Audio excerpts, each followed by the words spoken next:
యాడికి కాలేజీలో చేపల కూర కమ్మడి వాసన వస్తుంది. నువ్వు పోరంటా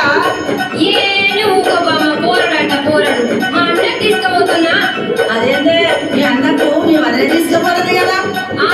ఒక్కటి తక్కువైంది. మా వదినకు చీరలు కావాలి, లిప్స్టిక్లు కావాలి, అది కావాలి, ఇది కావాలి అని అన్ని అడుగులు తెలుసు కానీ ఇవన్నీ చెయ్యాలి. అవునా? ఏ పనులు చేయరా మీ వదిన?